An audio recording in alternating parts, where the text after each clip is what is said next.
ನನ್ನೆಲ್ಲ ಪ್ರೀತಿಯ ಯೂಟ್ಯೂಬ್ ಪರಿವಾರಕ್ಕೆ ನನ್ನ ನಮಸ್ಕಾರಗಳು. ವಿಡಿಯೋನ ಕೊನೆ ತನಕ ನೋಡಿ, ಹಾಗೆ ಇಷ್ಟ ಆಯಿತು ಅಂತ ಹೇಳಿದರೆ ಚಾನಲ್ನ ಸಬ್ಸ್ಕ್ರೈಬ್ ಮಾಡ್ಕೊಳ್ಳಿ. ಸರಿ ವಿಡಿಯೋದಲ್ಲಿ ಜಾರ್ಖಂಡ್ನ ಟ್ರಾವೆಲ್ ಹೇಗಿತ್ತು, ಅಲ್ಲಿಯ ಸುಂದರವಾದ ದೃಶ್ಯಗಳನ್ನ ನಿಮ್ಮ ಜೊತೆ ಹಂಚ್ಕೊಂಡಿದ್ದೆ. ಹಾಗೆ ನಮ್ಮ ಮುಕ್ಕಾಲು ಭಾಗದ ಟ್ರಾವೆಲ್ ಮುಗ್ದಿತ್ತು, ಇನ್ನು ಮುಂದೆ ಎಲ್ಲೋಗ್ತೀವಿ ಅನ್ನೋದನ್ನ ನೆಕ್ಸ್ಟ್ ವಿಡಿಯೋದಲ್ಲಿ ಹಾಕ್ತೀನಿ ಅಂತ ಹೇಳಿದ್ದೆ.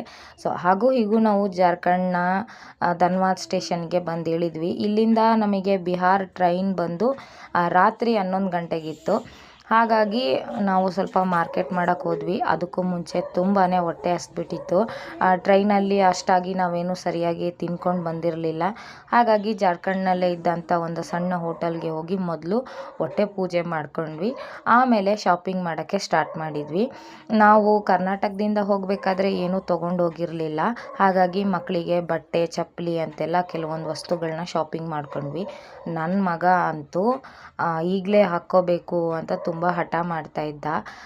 ಇಲ್ಲ, ಇನ್ನೂ ನಾವು ರಾತ್ರಿ ಇಡೀ ಟ್ರಾವೆಲ್ ಮಾಡಿ ಬೆಳಗ್ಗೆ ನಾವು ಬಿಹಾರ್ ಹೋಗಿ ತಲುಪಬೇಕಾಗಿತ್ತು. ಅಲ್ಲಿಂದ ನಾವು ರೆಡಿಯಾಗಿ ಹೋಗೋದು ಅಂಥೇಳಿ ಅವನಿಗೆಲ್ಲ ಸಮಾಧಾನ ಮಾಡಿ ಆಮೇಲೆ ನಾವು ಸ್ವಲ್ಪ ಹೊತ್ತು ಅಲ್ಲೇ ರೆಸ್ಟ್ ಮಾಡ್ಕೊಂಡು ಕೂತ್ಕೊಂಡ್ವಿ. ಟೈಮ್ ಅಂತೂ ಪಾಸ್ ಆಗ್ತಾನೇ ಇರಲಿಲ್ಲ. ತುಂಬ ಲಾಂಗ್ ಟೈಮ್ ಇತ್ತು. ಟ್ರೈನ್ ಕೂಡ ತುಂಬ ಲೇಟ್ ಇದ್ದಿದ್ದರಿಂದ ನಾವಂತೂ ಅಲ್ಲಿ ಕೂತು ಇಲ್ಲಿ ಕೂತು ಹೋಗೋ ಬರೋ ಜನಗಳನ್ನ ನೋಡಿಕೊಂಡು ಹೋಗೋ ಬರೋ ಟ್ರೈನ್ಗಳನ್ನ ನೋಡಿಕೊಂಡು ಟೈಮ್ ಪಾಸ್ ಮಾಡಿ ಅಂತೂ ಇಂತೂ ರಾತ್ರಿ ಆಯಿತು.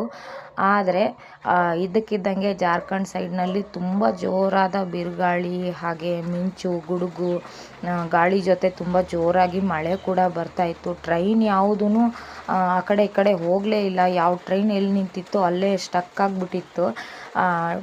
ಪ್ಲ್ಯಾಟ್ಫಾರ್ಮ್ನಲ್ಲಿ ಇದ್ದಂಥ ಜನಗಳೆಲ್ಲರೂ ಇದ್ದಿದ್ದ ಟ್ರೈನ್ಗಳೆಲ್ಲ ಹತ್ಕೊಬಿಟ್ರು ಹೆದರಿಕೆಗೆ. ಆಮೇಲೆ ಅಲ್ಲಿಂದ ನಾವು 11 ಗಂಟೆ ರಾತ್ರಿಗೆ ಟ್ರೈನ್ ಸಿಕ್ತು. ಹತ್ಕೊಂಡು ನಾವು ಜಾರ್ಖಂಡಿಂದ ಬಿಹಾರ್ ಕಡೆಗೆ ಹೋಗ್ತಾಯಿದ್ವಿ. ನೋಡಿ ಎಷ್ಟು ಮಳೆ ಆಗಿದೆ ಅಂದರೆ ಗದ್ದೆನಲ್ಲೆಲ್ಲ ನೀರು ನಿಂತುಬಿಡುತ್ತೆ. ಇಲ್ಲಿ ಮಳೆ ಆದರೆ ಸಾಕು ಇದೇ ಪರಿಸ್ಥಿತಿ. ರಾತ್ರಿ ಎಲ್ಲ ಟ್ರಾವೆಲ್ ಮಾಡಿ ಬಿಹಾರಿಗೆ ಬಂದು ತಲುಪಿದ್ವಿ. ಇಲ್ಲಿ ಕಾಲ್ಗಾಂವ್ ಅನ್ನೋ ಸ್ಟೇಷನಿಗೆ ಬಂದು ಇಳಿದ್ವಿ. ಇಲ್ಲಿಂದ ನಾವು ಆಟೋ ಮಾಡಿಕೊಂಡು ಗಂಗಾ ನದಿ ಹತ್ರ ಹೋದ್ವಿ. ಇಲ್ಲಿ ಯಾರೇ ಆಚೆಯಿಂದ ಬಂದ್ರೂ ಮೊದಲು ಗಂಗಾ ನದಿನಲ್ಲಿ ಸ್ನಾನ ಮಾಡಿಕೊಂಡು ಆಮೇಲೆ ಅಲ್ಲಿಂದ ಒಂದು ಸ್ವಲ್ಪ ತೀರ್ಥ ತಗೊಂಡು ಮನೆಗೆ ಹೋಗ್ತಾರೆ. ಹಾಗಾಗಿ ನಾವು ಕೂಡ ಹೋಗ್ತಾ ಇದ್ವಿ. ಆದರೆ ಇಲ್ಲಿಯ ರೋಡ್ ಅಂತೂ ನಮ್ಮನ್ನು ಬ್ರೇಕ್ ಡ್ಯಾನ್ಸ್ ಮಾಡಿಸ್ಬಿಡ್ತು. ನನ್ನ ಮಕ್ಕಳಂತೂ ನಗಾಡಿ ಸಾಕಾಗೋಗ್ಬಿಡ್ತು. ಎಲ್ಲಿ ಬಿದ್ದೋಗ್ಬಿಡ್ತೀವೋ ಅನ್ನೋ ಭಯ ಕೂಡ. ಅಷ್ಟು ಗುಂಡಿಗಳಿದೆ. ರೋಡ್ ಅಂತೂ ಯಾವುದೂ ಚೆನ್ನಾಗಿಲ್ಲ ಬಿಹಾರ್ ಸೈಡಲ್ಲಿ.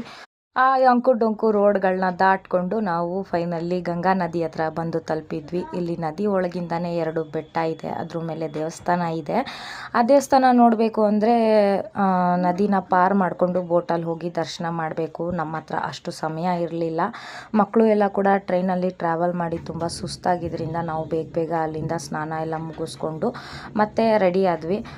ಕರ್ನಾಟಕದ ಮಗಳಾಗಿ ಅಲ್ಲಿ ಹೋಗಿ ಬಿಹಾರ್ನ ಸೊಸೆಯಾಗಿ ಬದಲಾವಣೆ ಆಗಿ ಅವರ ವೇಷಭೂಷಗಳನ್ನೆಲ್ಲ ಹಾಕ್ಕೊಂಡು ಮೇಕಪ್ ಮಾಡಿಕೊಂಡು ಹಾಗೆ ಅಲ್ಲಿಂದ ಸ್ವಲ್ಪ ಮನೆಗೆ ಅಂತ ಹೇಳ್ಬಿಟ್ಟು ಮಿಠಾಯಿಗಳನ್ನೆಲ್ಲ ತೊಗೊಂಡು ಮತ್ತೆ ಆಟೋ ಹಿಡ್ಕೊಂಡು ಸುಮಾರು ಒಂದು 6-7 ಕಿಲೋಮೀಟ್ರ್ ಇತ್ತು ನಮ್ಮ ಹಳ್ಳಿಗೆ.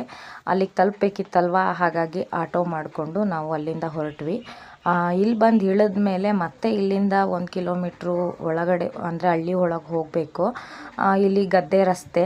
ಹಾಗಾಗಿ ನನ್ನ ಲಾಸ್ಟ್ ನೇಮ್ ಮೈದ್ನ ಮತ್ತು ನನ್ನ ಹುಡುಗಿತಿಯ ಮಗ ಇಬ್ಬರು ಬಂದಿದ್ದರು ನಮ್ಮ ಲಗೇಜ್ನೆಲ್ಲ ತೊಗೊಂಡೋಗೋಕ್ಕೆ ಅಂತ ಹೇಳ್ಬಿಟ್ಟು. ತುಂಬ ಪುಟ್ಟ ದಾರಿ, ಹೋಗೋಕ್ಕೆ ತುಂಬ ಕಷ್ಟಪಟ್ಟರು ನನ್ನ ಮಕ್ಕಳು. ಬಿದ್ದು ಎದ್ದು ಎಲ್ಲ ಹೋಗ್ತಾಯಿದ್ರು. ಹಾಗಾಗಿ ಚಪ್ಪಲಿನ ಕೈಯಲ್ಲಿ ಹಿಡ್ಕೊಂಡು ಬರೀ ಕಾಲಲ್ಲಿ ನಡ್ಕೊಂಡು ಹೋದ್ವಿ. ಹೋದ ತಕ್ಷಣ ನಮ್ಮ ಮನೆಯವರು ತಂದಿದ್ದ ಮಿಠಾಯಿನೆಲ್ಲರಿಗೂ ಹಂಚಿದ್ರು. ಹಾಗೆ ತಾಯಿ ಮಗ ಒಬ್ರಿಗೊಬ್ರು ತಿನ್ನಿಸ್ಕೊಂಡು ಪ್ರೀತಿನ ವ್ಯಕ್ತಪಡಿಸ್ಕೊಂಡ್ರು. 8 ವರ್ಷದ ನಂತರ ನಮ್ಮೆಲ್ಲರ ದಿಢೀರಂಥ ಆಗಮನ ನೋಡಿ ನಮ್ಮ ಮನೇಲಂತೂ ಎಲ್ಲರೂ ತುಂಬಾ ಖುಷಿಪಟ್ಟರು. ನಮ್ಮ ಅತ್ತೆ ಅಂತೂ ನನ್ನ ಮಕ್ಕಳನ್ನ ತಪ್ಕೊಂಡು ಹತ್ಬಿಟ್ರು. ಇವರೆಲ್ಲ ತುಂಬ ಚಿಕ್ಕವರಿದ್ದಾಗ, ನನ್ನ 2ನೇ ಮಗಳು ತುಂಬ ಚಿಕ್ಕವಳಿದ್ದಾಗ ನಾವು ಅಲ್ಲಿಂದ ಕರ್ನಾಟಕಕ್ಕೆ ಬಂದಿದ್ದು. ನನ್ನ ಮಗ ಆದಮೇಲೆ ಕೂಡ ನನ್ನ ಮಗನ ಕೂಡ ಅವ್ರು ನೋಡಿರಲಿಲ್ಲ. ಹಾಗಾಗಿ ಅವರಿಗೆ ತುಂಬ ಒಂದು ಖುಷಿನೇ ಆಯಿತು ಅಂತ ತಿಳ್ಕೊಳ್ಳಿ. ಹಾಗೆ ಇವನು ಬಂದು ನನ್ನ ಲಾಸ್ಟ್ನೇ ಮೈದ್ನ. ಒಂದು ಟೈಮ್ನಲ್ಲಿ ನಾನು ಇವನಿಗೆ ಅಡುಗೆ ಮಾಡಿ ಬಡಿಸ್ತಾ ಇದ್ದೆ. ಇವತ್ತು ಅವ್ನು ನನಗೆ ಅಡುಗೆ ಮಾಡಿ ಸ್ಪೆಷಲ್ಲಾಗಿ ಚಿಕನ್ ಸಾರು ಮಾಡಿ ಊಟ ಹಾಕ್ತಾ. ತುಂಬ ಖುಷಿ ಆಯಿತು. ಹಾಗೆ ಉಳ್ದಂಥ ಎಲ್ಲ ಅಣ್ಣ ತಮ್ಮಂದಿರು ಒಟ್ಟಿಗೆ ಕೂತ್ಕೊಂಡು ಊಟ ಮಾಡಿದ್ದು. ಆದರೂ ಇದರಲ್ಲಿ 2 ಅಣ್ಣಂದಿರು ಮಿಸ್ ಆಗಿದ್ದಾರೆ, ಅವರೆಲ್ಲೋ ಆಚೆ ಹೋಗಿದ್ರು.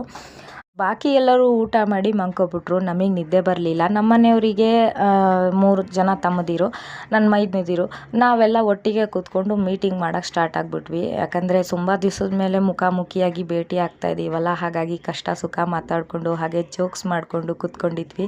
ಎಷ್ಟು ಖುಷಿ ಆಗುತ್ತಲ್ವ, ತುಂಬ ದಿವಸದ ಮೇಲೆ ಪರಿವಾರ ಒಟ್ಟಿಗೆ ಕೂತ್ಕೊಂಡು ಮಾತಾಡಿದಾಗ ಮನಸ್ಸಿಗೇನೋ ಒಂಥರ ತೃಪ್ತಿ ಅನಿಸುತ್ತೆ. ವಿಡಿಯೋ ಹೇಗನ್ನಿಸ್ತು ಅಂತ ಹೇಳ್ಬಿಟ್ಟು ಕಮೆಂಟ್ ಮಾಡಿ.